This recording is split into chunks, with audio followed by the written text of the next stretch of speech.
So, me caveman, let's go. Number 10. Lindow Man. On the 1st of August, 1984, a commercial peat cutter named Andy Mould was working a machine at Lindow Moss, a raised bog near Wilmslow in Cheshire, England. A dark object tumbled off the conveyor. He thought it was a piece of old wood, and he threw it at a workmate.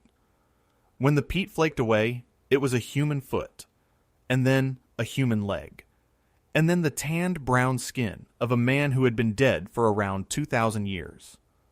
Mould already had a strange history with this bog. The year before, in 1983, he had pulled a human skull from the same peat. The new body was catalogued as Lindow 2. Radiologists at Middlesex Hospital who first x-rayed him gave him a nickname that stuck: Pete Marsh, a pun on Pete Marsh. Only his upper half survived intact. The cutting machinery had already sliced through the block of peat, and his lower legs were never fully recovered. Even so, what remained was extraordinary. Here was a young man, roughly 25 years old, about 168 centimeters tall, with a trimmed beard and mustache, and manicured fingernails that showed little sign of hard labor. This was not a farmhand. This may have been someone of status, and someone had killed him 3 times over. 2 blows from a narrow-bladed weapon had cracked the crown of his skull. A cord of twisted animal sinew was still knotted around his neck, tightened like a tourniquet with a stick. His throat had been cut. A knee driven into his back had snapped a rib, and he had gone face down into a shallow bog pool where he may have drowned. The forensic pathologist Ian West of Guy's Hospital reconstructed this sequence, and it became the basis for reading Lindow Man as a ritual sacrifice, a victim killed in a deliberate, layered way. Not everyone agreed. Robert Connolly of the University of Liverpool argued in 1985 that some of those wounds were caused after death by the crushing weight of the bog and the machinery, and that the so-called garrotted could simply have been a necklace. His stomach told its own story. Inside were the charred remains of a griddle cake of wheat and barley, and traces of mistletoe pollen, which led some researchers to imagine a druidic rite in early spring. The acidic, oxygen-starved bog water tanned his skin and reddened his hair while slowly dissolving his bones. The one thing nearly everyone accepts is that his placement in the bog was deliberate. Whether it was worship or murder is still argued today. Number 9. The Sacrificial Cenote of Chichén Itzá. In the northern Yucatan, a raised stone causeway roughly 300 meters long runs from the heart of Chichén Itzá to the edge of a wound in the earth. The sacred cenote is a natural sinkhole about 60 meters across, its sheer limestone walls dropping some 27 meters to a pool of still, jade-green water. To the Maya, it was a mouth to the underworld and a shrine to the rain god Chak. To the people thrown into it, it was the last thing they ever saw. At the start of the 20th century, an American consul and amateur archaeologist named Edward Herbert Thompson bought the land, and between about 1904 and 1910 he dredged the well. He used a bucket dredge on a derrick, then put on a hard hat diving suit and went down himself with a Greek sponge diver. Up came gold discs, jade, rubber, incense figures, textiles, and human bone. The bones went to Harvard's Peabody Museum, where the physical anthropologist Ernest Houghton examined them. Here the old story began to fall apart. For generations, popular writers had claimed the cenote swallowed beautiful young virgins. Houghton's count of around 42 individuals showed men, women, and a large number of children. Later reanalysis by Lane Beck raised the minimum number to about 101 people, roughly half of them under 18. Study of the bones by Vera Tiesler and others found cut marks, evidence that some bodies had been dismembered, not simply drowned. A second campaign by the National Geographic Society and the Mexican Diving Association in the early 1960s recovered thousands more objects and more bone. The anthropologist Alfred Tauser gathered decades of this work into a 2-volume study in 1957, and over the following years, Mexico fought to reclaim the artifacts Thompson had shipped abroad, recovering them in stages. Modern chemistry has pushed the story further. In 2019, a strontium and oxygen isotope study, led by T. Douglas Price, found that many of the victims were not local. They had grown up far away, across Mesoamerica, and had been brought to Chichén Itzá to die. Then, in 2024, a genetic study led by researchers from the Max Planck Institute sequenced the DNA of 64 children from a chamber near the Cenote. Every one of them was a boy, and there were 2 sets of identical twins, a detail that echoes the Maya myth of the hero twins. The romantic image of the sacrificed maiden had it exactly wrong, and the ground had been telling us so all along. Number 8. The Fettered Dead of Phaleron. Just southwest of the Acropolis of Athens, in the delta of Phaleron, developers began building a grand cultural center. Ahead of the construction, from around 2012 to 2017, a rescue excavation led by the archaeologist Stella Chrysolaki uncovered one of the largest cemeteries of archaic Athens, spanning the 8th to the 5th century before Christ, with well over 1,000 burials. Most of the dead were ordinary. Some were not. In 2016, the team announced a mass grave holding around 80 skeletons laid out in neat rows, their wrists clamped in corroded iron shackles, some with their arms locked above their heads. A few had iron collars fused to the bones of their necks. These were not the worn bodies of laborers. Most were young men in good health, with good teeth and no sign of chronic disease. They looked like captives or prisoners, executed together and thrown into the ground as a group. The same cemetery also held large numbers of infants and small children, some buried inside pottery jars. So this was a place of ordinary grief as well as extraordinary violence. A separate study in 2021 examined the marks that habitual labor leaves on bone, probing whether these men had been workers, prisoners, or something else entirely. The leading explanation reaches back to one of the founding scandals of Athenian history. Around 632 before Christ, an aristocrat and Olympic champion named Cylon tried to seize the Acropolis and make himself tyrant. His attempt failed, and his supporters, who had taken refuge as suppliants at the altars of the gods, were massacred anyway. The killing produced what Athenians called the Cylonian pollution, a religious curse laid on the powerful Alcmaeonid family for centuries. It is a dramatic match, but scientists are careful with it. The bioarchaeologist Christina Kilgrove and others have pointed out that the shackled graves span a range of dates, so they may represent several episodes of execution rather than one famous massacre. A detailed field report, published openly in 2019 through the Viner Laboratory of the American School of Classical Studies, brought radiocarbon dating, stable isotope analysis, and ancient DNA to bear on the question of who these men were and where they came from. This is bioarchaeology at its most humbling. It does not simply confirm the old story. It tests it, complicates it, and sometimes refuses to give the tidy answer everyone wants. Number 7. The Ridgeway Hill Viking Beheadings. In June of 2009, a construction crew was building a relief road near Weymouth in Dorset, England, in preparation for the 2012 Olympic sailing events. On a hilltop called Ridgeway Hill, they cut into an old quarry pit and found a horror. 54 skeletons lay tangled together, and every skull had been separated from its body. The heads had been stacked in a pile to one side, 51 of them, a few short of the number of bodies. Oxford Archaeology took over, and the analysis, led by Louise Lowe, reconstructed the killing in unsettling detail. Every one of the dead was male, most of them teenagers or men in their early 20s. Radiocarbon dating placed the event between about 970 and 1025 after Christ, during the renewed Viking raids of the reign of Ethelred the Unready.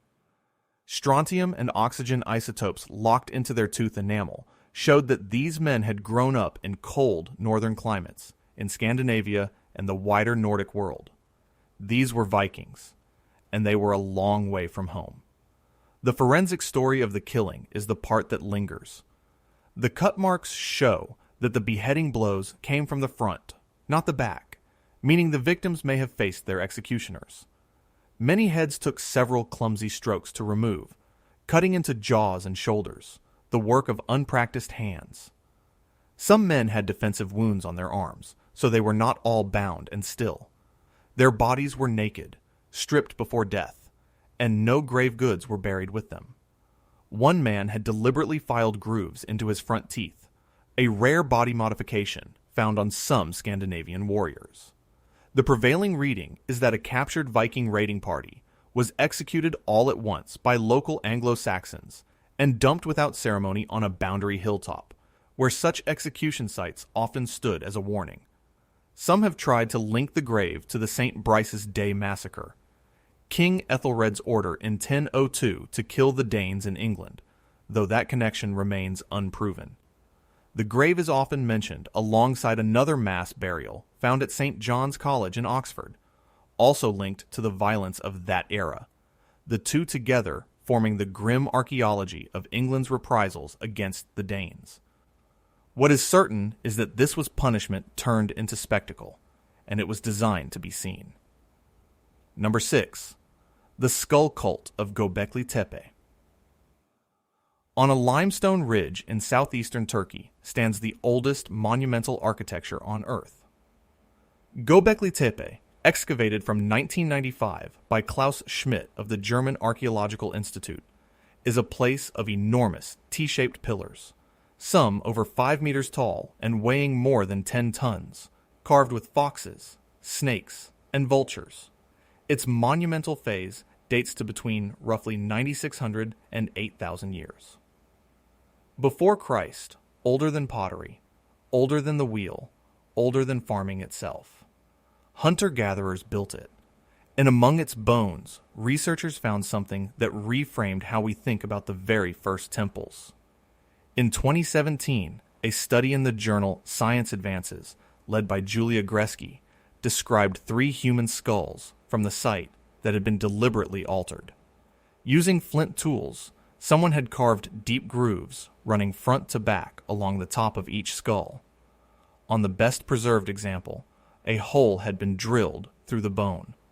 One skull still carried traces of red ochre. Cut marks showed the flesh had been removed shortly after death, before the carving was done. The interpretation is quietly chilling. The grooves and the drilled hole suggest the skulls were meant to be strung on a cord and hung up, perhaps suspended from one of the great pillars on display. The team offered 2 possibilities and refused to choose between them. Either these were revered ancestors, their skulls curated and shown as objects of veneration, or they were defeated enemies, their heads displayed as trophies. The skull-heavy pattern of human bone across the whole site suggests that heads receive special treatment here, again and again. The imagery reinforces the obsession. One carved pillar in Enclosure D, known as the Vulture Stone, shows a headless human figure beside a bird that appears to handle a severed head, and a statue found nearby depicts a figure cradling a human head like a gift. The practice fits a wider Neolithic pattern across the Near East, from the plastered skulls of Jericho and Ain Ghazal to the skull caching at Çatalhöyük, though the carved grooves at Göbekli Tepe remain so far unique in the world. There are limits to what science can say. The skull fragments could not be directly radiocarbon dated because the collagen had not survived, and they came from mixed fill, so their exact age within the site is uncertain. That has not stopped speculation. Fringe writers have claimed Göbekli Tepe as proof of a lost advanced civilization, and one theory reads a carved pillar as a record of a comet strike. The German team has rejected these firmly. What the carved skulls do prove is sober enough. The formal, ritual handling of the human head reaches back to the very dawn of monumental building, before a single field was plowed. Number 5. The Carthage Tophet. In the Salambo district of ancient Carthage, in modern Tunisia, lies a precinct of about 6,000 square meters that has fueled one of the longest and bitterest arguments in archaeology. Beneath rows of carved stone markers dedicated to the gods Baal-Hamon and Tanit, more than 20,000 urns were buried. Inside those urns are the cremated bones of infants and very young children, sometimes mixed with the remains of young lambs and goats. The site was in use from the 8th century before Christ until the Romans destroyed Carthage in 146 before Christ. The question is brutally simple. Did the Carthaginians sacrifice their own children? One camp says yes. Lawrence Steger, who directed excavations here in the late 1970s, argued with Samuel Wolfe in 1984 that the Tophet was exactly what ancient Greek and Roman writers said it was, a place of repeated ritual child sacrifice. Those ancient sources are lurid. Diodorus Siculus described 500 noble children burned before a bronze statue of the god, its hands tilted down toward a fire. Critics note that these were enemy accounts, written by the people who destroyed Carthage. Then, in 2010, a study in the journal PLOS 1 by Jeffrey Schwartz and colleagues examined 348 urns holding an estimated 540 individuals. Using tooth formation and careful corrections for how cremation shrinks bone, they concluded that most of these children had died before birth or within their first few months, too young and too often already dead, to have been sacrificed. The Tophet, they argued, was a cemetery for the very young who died naturally. The rebuttal came fast. In 2011, Patricia Smith, Steger, and their colleagues re-examined the ages and argued that the deaths actually peaked at around 1 to 2 months after birth, consistent with the sacrifice of living infants. Both teams were studying essentially the same bones, which is why the fight is really about the science of reading burnt bone. The Oxford historian Josephine Quinn has argued that when you combine the inscriptions, the ancient texts, and the identical sanctuaries found across the Phoenician world, occasional child sacrifice is simply the most economical explanation. She points out that identical sanctuaries, with the same urns and the same gods, appear across the Phoenician world, from Motia off Sicily to the coasts of Sardinia. Others have suggested a colder motive still, that sacrifice may have quietly served to limit the number of heirs among the elite and keep family wealth intact. The honest middle ground today is that this was a real sacred precinct, where at least some children were offered to the gods, and that cremation has burned away the certainty we crave. Number 4. The Muhuggiag Black Mummy. In 1959, the Italian archaeologist Fabrizio Mori was documenting prehistoric rock art in the Tadrat-Akakis Mountains of southwestern Libya, deep in the Sahara. At the bottom of a rock shelter in the Tashwinat Valley, he found a small bundle wrapped in what looked like leaves. It was animal skin, and inside was the body of a child, curled on its side in a fetal position, with a string of ostrich eggshell beads around its neck. The child had been about 2.5 years old. Radiocarbon dating returned a date of roughly 3,400 years before Christ, making this the oldest deliberately preserved body ever found in Africa. And it had been preserved on purpose. A long incision in the torso showed that the internal organs had been removed, and the body cavity had been packed with an organic material. This matters enormously because the Egyptians did not begin routinely removing organs from their dead until around 2600, before Christ, roughly 800 to 1,000 years later. A toddler in the Sahara had been eviscerated and mummified, centuries before the pharaoh's embalmers perfected the art. There was no resin and no bitumen, none of the later Egyptian chemistry. Preservation came from the crude evisceration combined with the punishing dryness of the desert. The child had lived during the African humid period, the Green Sahara, when this waste of sand held lakes, grassland, and herds of cattle. The care taken in the burial, the beads, a leather pouch lined with leaves, speaks of grief and ritual, not mere disposal. The remains were carried out by camel over about 10 days and flown to Rome for study. The Egyptologist Joanne Fletcher has noted that the technique was startlingly advanced for its age, closer to the animal hide mummification later practiced in ancient Yemen than to the linen-wrapped dead of the Nile. It is worth being precise here. The Muhuggiag child is the oldest deliberately preserved body in Africa, but not in the world. That title belongs to the Chinchorro people of coastal Chile and Peru, whose mummies are more than 7,000 years old. The tragedy is what has happened since. The mummy is held at a museum in Tripoli, and it has been decaying. The archaeologist Savino di Lernia reported that by 1999, only the skull, spine, ribs, and a few limb bones survived, and the necklace had dwindled from a full string to just 3 beads. Decades of poor storage, then the loss of air conditioning during Libya's conflicts, have ravaged it.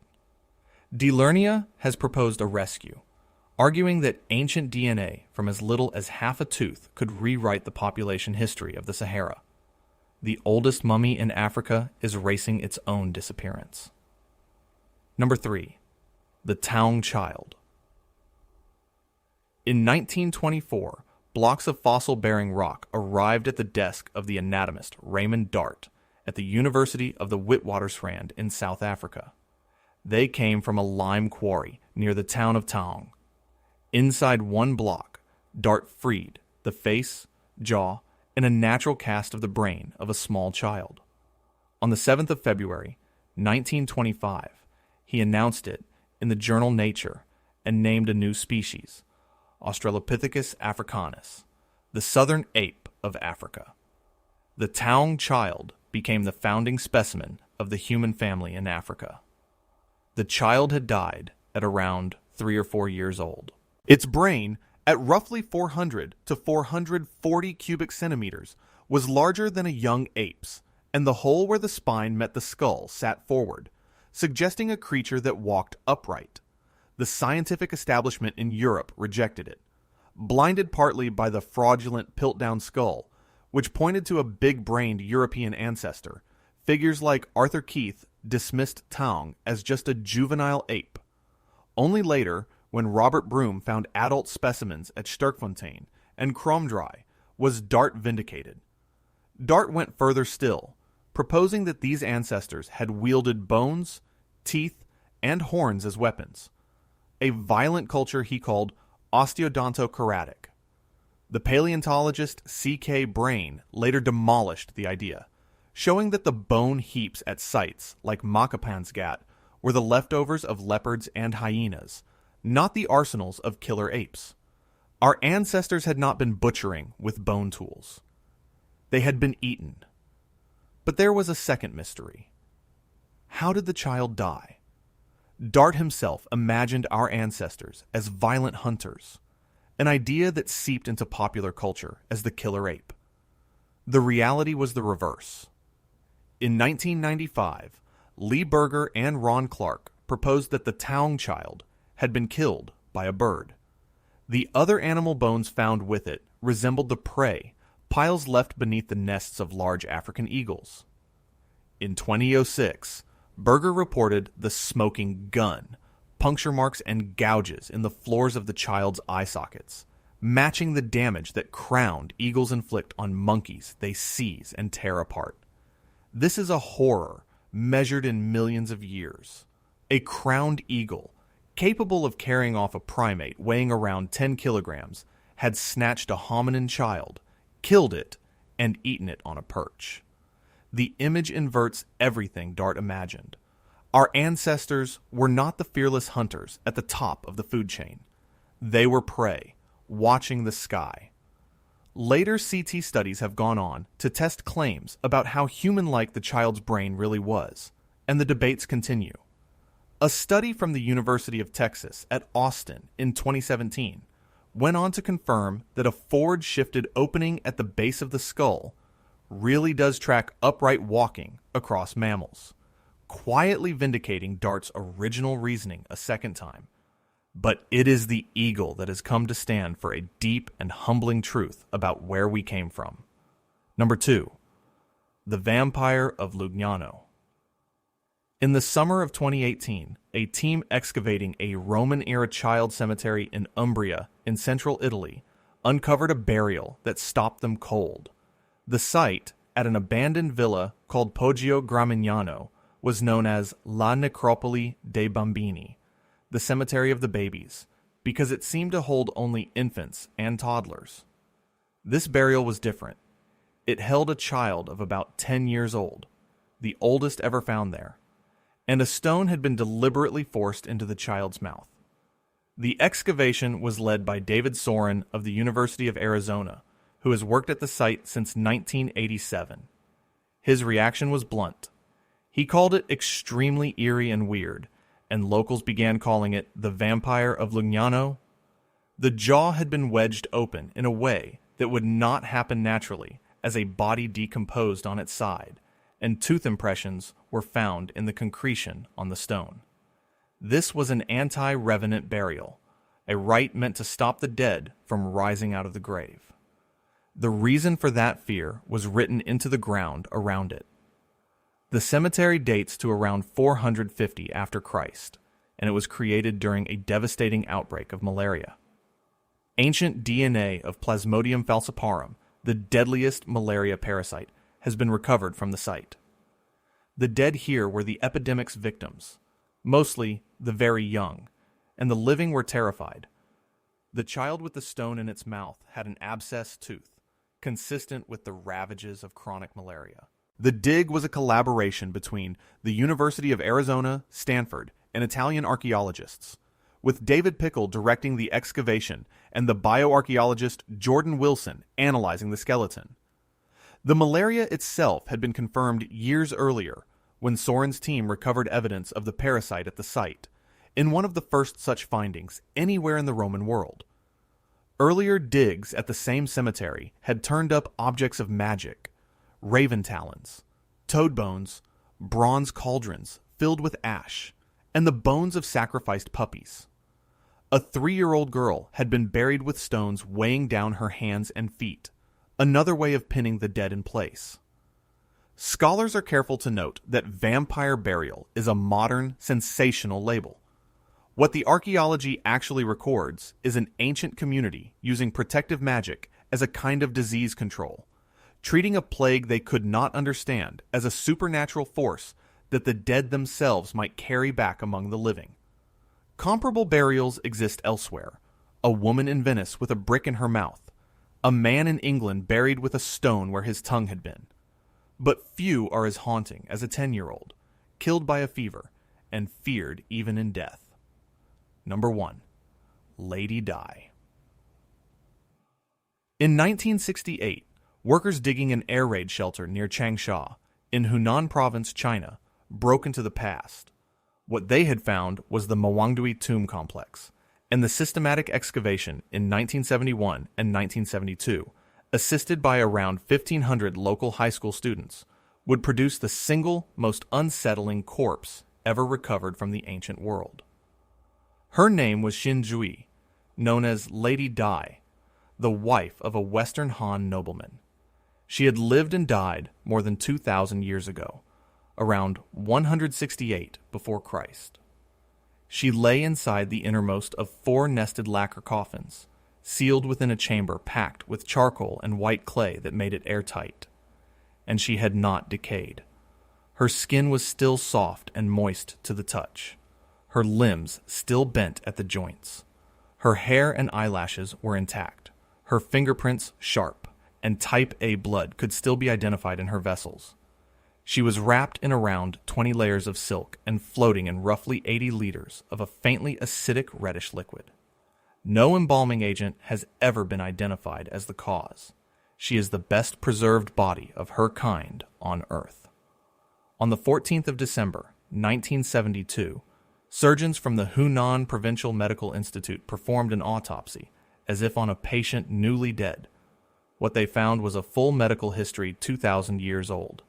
She had been about 50 years old and overweight, and she had died of a heart attack. Her arteries were badly clogged. She had coronary heart disease, gallstones, and signs of other chronic illness. She carried parasites, blood flukes, and intestinal worms, and in her stomach and intestines were 138 undigested melon seeds, meaning she had eaten melon just 2 or 3 hours before she died.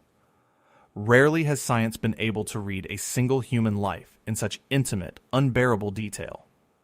The tomb held over 1,000 treasures, painted silks, lacquerware, instruments, and lifelike wooden figures of her servants, along with a painted silk banner mapping heaven, earth, and the underworld.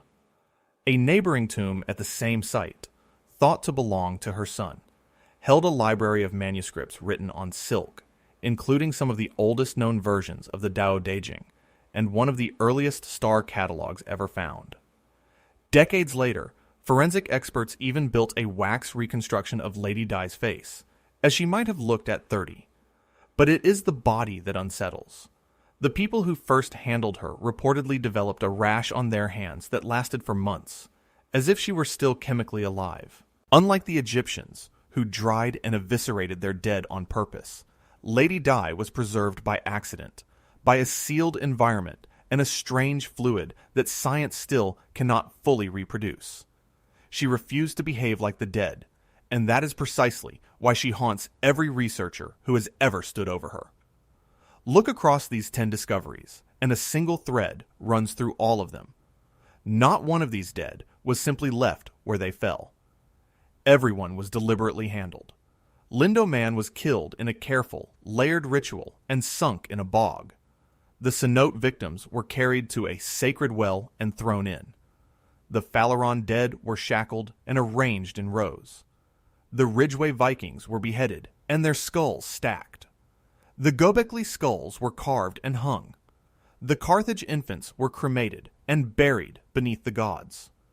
The Muhuggiag child was eviscerated and wrapped with beads. The Lugnano child was pinned in place with a stone.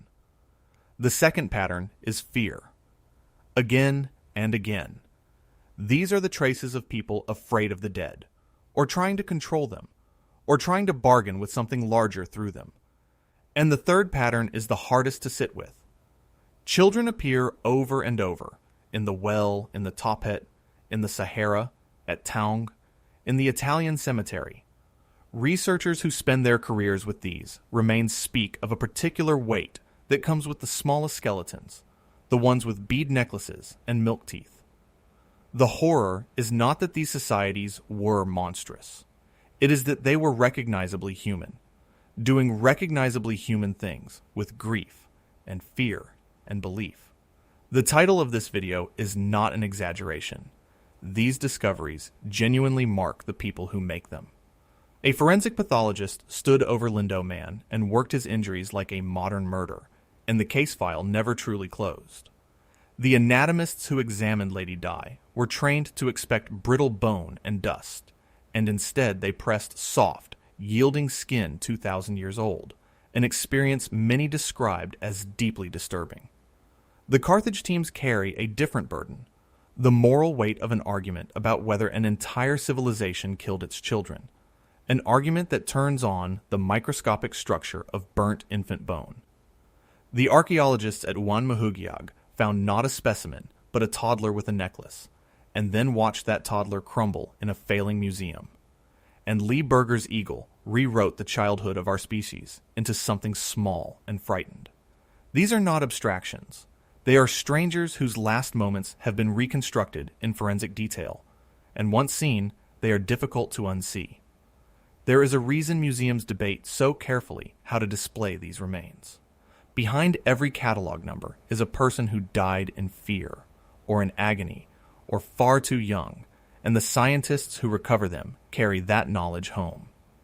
For all the science, the central questions often remain open, and that is part of what keeps these cases alive. We still do not know for certain whether Lindow Man was a sacred sacrifice or a murder victim, because the evidence that reads as ritual to one expert reads as accident to another. We do not know whether the shackled dead of Phaleron were Cylon's massacred followers, or the victims of several separate executions spread across decades.